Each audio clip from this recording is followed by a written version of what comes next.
All right, next up will be the Hintertomb Chalice. These are pretty chill for the most part. I say for the most part because we get introduced to the crazy enemies.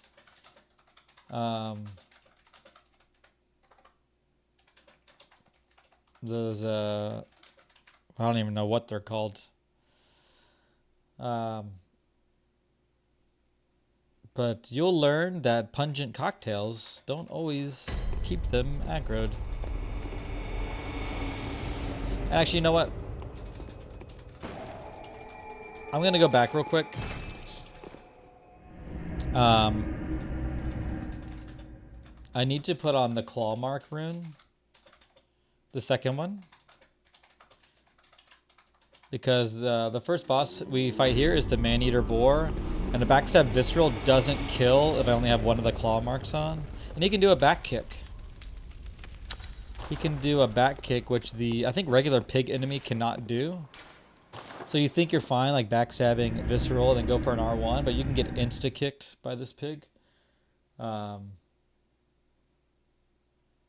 So I do switch to the claw mark, double claw mark, and take off the stamina rune.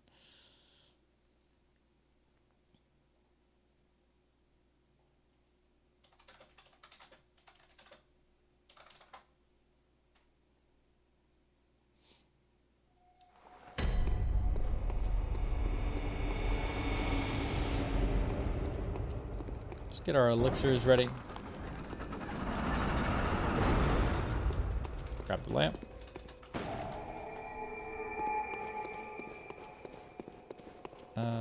You can drop down. I think there's like a bullet here. Yeah. You can just drop down, but then we're going to elixir here. Get our pungies ready. We're going to go straight through this room, all the way through to the stairs, and go left.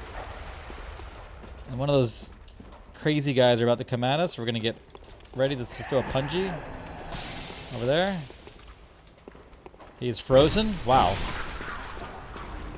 But there's a dog in this room up here, so that pungie can trigger the dog to come out here, so just be mindful of that. There's also a witch here. You can shoot the dog if you're doing this build, since the elixir kind of wears off. This room just has enemies. There's no like scary dude in here. We drew him out with that cocktail.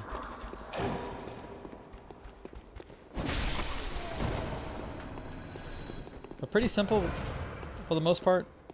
You can just work on, oops.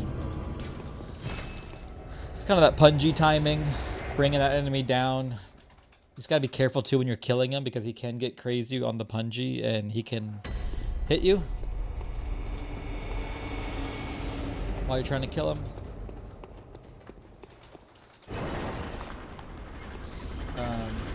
As I mentioned earlier, this is going to be man-eater boar. This is just the pig. We're just going to run in. Sometimes he can ignore the pungie. Just kind of get it off up there. And then he kind of hops around. Because of the claw mark, double claw mark, we should kill him. Yeah. And that's level 2, or level 1. Moving on to level 2.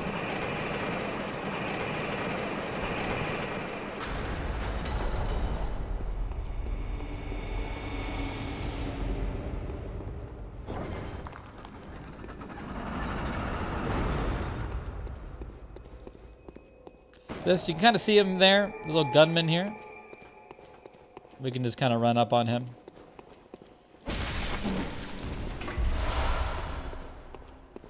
But go up these stairs. Grab the items if you want. I don't.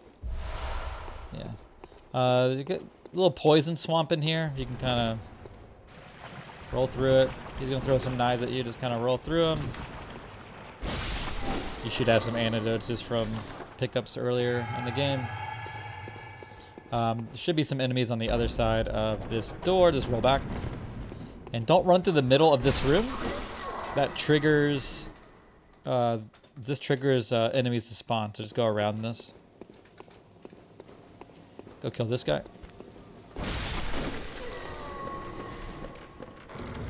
And then off to the left here, you can see this little island there under that bridge, or wooded area. We're just going to jump towards that way.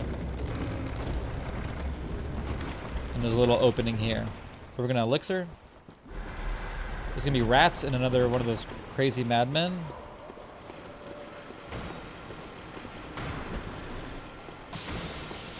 I'm going to throw 2. I'm going to wait a little bit and then throw another one.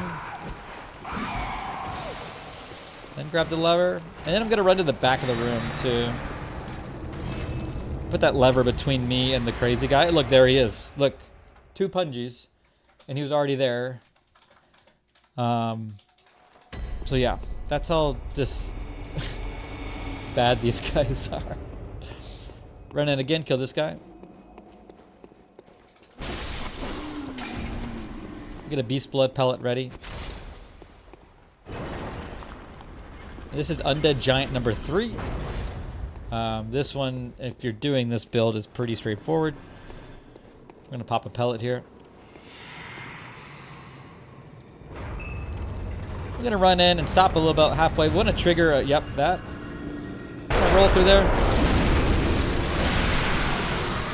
I was supposed to take the visceral, but I didn't.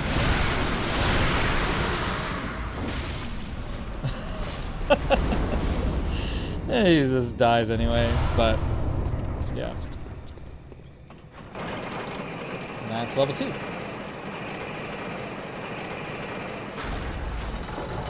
The damage is just stupid.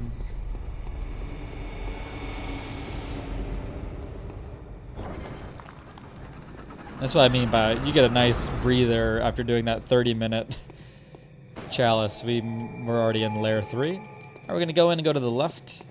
It's gonna be an enemy on the other side of this wall. Just kill him if you want.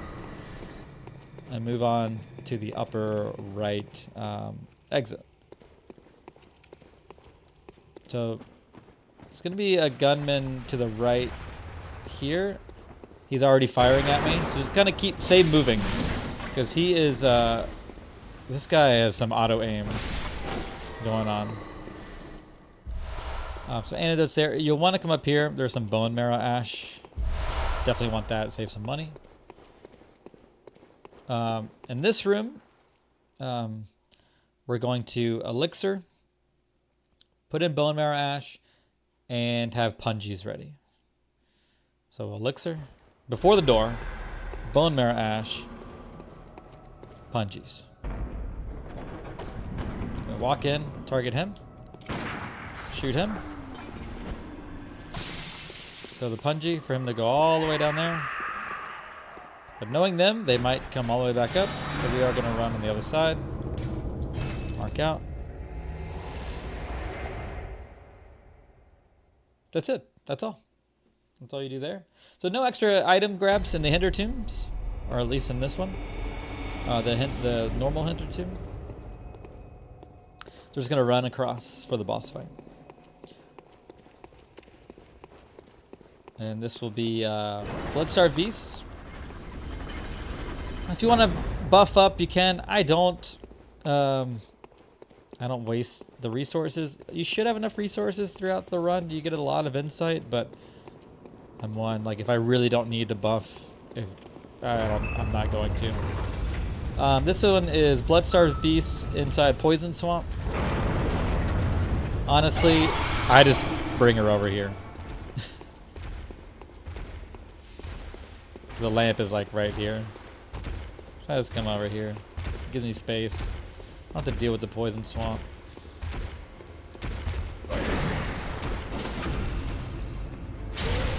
One backstab, visceral. Just gonna transition. Dead. And just like that, you're done with the Hintertomb Chalice. So we'll go back up to the Dream. Nothing extra to buy here outside of just the normal consumables. If you want to fill up on your elixirs, your pungies, your bone marrow ash, your marks. So we'll go ahead and do that. I like just doing it, like having 10 and 10.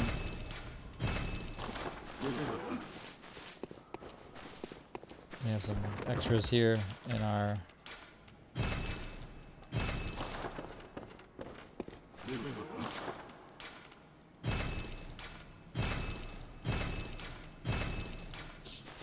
and then we'll go ahead and set up the lower Hintertomb.